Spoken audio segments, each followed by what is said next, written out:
एक ब्राह्मण की बेटी थी और उस ब्राह्मण की बेटी का एक सत्पुरुष के साथ विवाह हुआ। विवाह तो हो गया, लेकिन उसके जो पूर्व जन्म का प्रारब्ध था वह प्रारब्ध ठीक नहीं था, इसलिए कम उम्र में ही उसका पति शरीर छोड़ दिया। वह विधवा हो गई, वैधव्य को धारण कर ली। कुछ समय तक तो काल तक तो अपने परिवार में कुल खानदान में बची रही, लेकिन समय के बीतने के पश्चात उसने क्या किया, उसने एक पराये पुरुष के साथ अपना प्रेम बना लिया।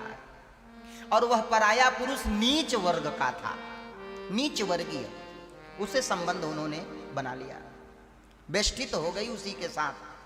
अब घर वालों को जब यह बात की जानकारी पड़ी तो घर वालों ने उसे निकाल दिया। लेकिन जो वह दुष्ट था, जो उसके साथ में था, वह भी उसे छोड़कर भाग गया। तो उसने क्या किया, वह जंगल की ओर चली गई और वहां जार पुरुष रहते थे। एक जार पुरुष के साथ में वह जीवन बिताने लगी और उससे उसको संतति भी हुई, बच्चे भी उससे पैदा हुए। वह उस दुष्ट के साथ रह करके मांस खाने लगी, मांस भक्षण करने लगी, धर्म कर्म अपना भूल गई। वह भेड़ों को चराने वाला था, भेड़ को रखा हुआ था।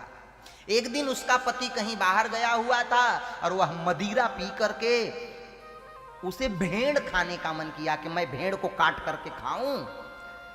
तो एक नग्न तलवार लेकर के गई और भेड़ों के बीच में एक गाय का बछड़ा बैठा हुआ था। उसने तेजी से उसी बछड़े को मार दिया।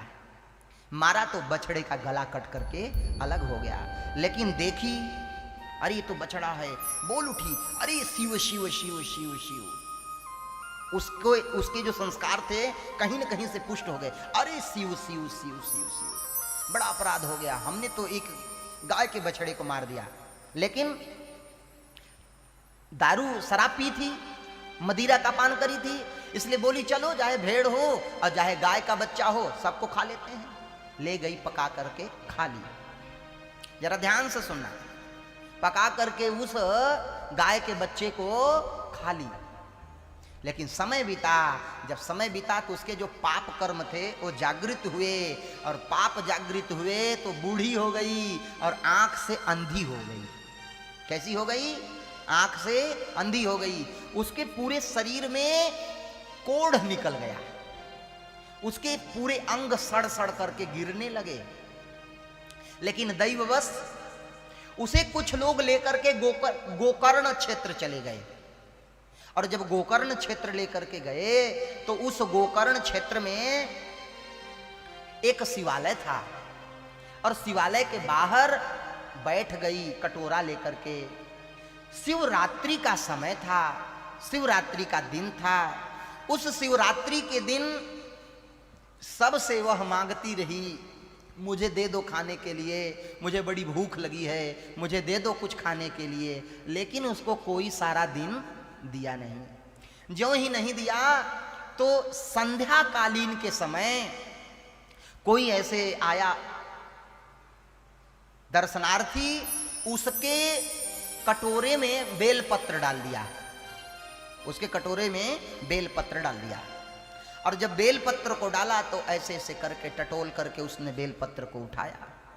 और जब बेलपत्र को उठाई तो छोई, अरे ये तो बेलपत्र है, हमको कोई खाने के लिए नहीं दिया, हमें बेलपत्र दिया। ऐसे बेलपत्र को लेकर के फेंक दी तेजी से, गुस्से में आकर के उसने बेलपत्र को फेंक दिया। और ज्यों ही बेलपत्र को फेंका तो वहां गोकर्ण क्षेत्र में तो कदम कदम पे शिवलिंग विराजमान है। वह बेलपत्र जाकर के शिवलिंग के ऊपर गिर गया, शिवलिंग के ऊपर गिर गया। अब देखो मेरे भाई बहन, जीवन में इसने तो गौ हत्या किया था, इसने नारकीय कृत्य किए थे, लेकिन जब शिवलिंग के ऊपर बेलपत्र पड़ गया और वहां से उठी, डगमगाती हुई आगे बढ़ी, शिवलिंग से ही ठोकर लगा पैर में और शिवलिंग पर ही इसका माथा धड़ाम से गिर गया। माथा गिरते ही फट गया माथा और मर गई, मर गई, मृत्यु को प्राप्त हो गई। जब मृत्यु को प्राप्त हुई तो तुरंत यम के दूत आए। यम के दूत उसे काल पास में बांधने लगे। यम के दूतों ने देखा, अरे ये 4 रंग रंगीले, छैल छबीले, चमकीले, ये कौन आ गए? तो 4 भगवान रुद्र शिव के गण वहां पहुंच गए और शिव रुद्र गणों ने कहा, अरे तुम इसे मत ले जाओ, इसे हम लेकर के अपने शिवलोक को जाएंगे। बोले ये तो बड़ी पापनी है, बड़ा पाप करी है, इसको आप मत ले करके जाओ। उसने कहा ना ना ना ना, मेरे भोलेनाथ के ऊपर इसने बेलपत्र चढ़ाया है, इसलिए हमारे भोलेनाथ ने इसे स्वीकार कर लिया है। शिव रुद्रगण लेकर के बड़े भाव से चले गए उसे। तो कहने का एक तात्पर्य है, बस भोलेनाथ के दरबार में सब लोगों का खाता। संत जन क्या कहते हैं, एक बार इनके चरण शरण में जाकर के देखो, निहाल हो जाओगे।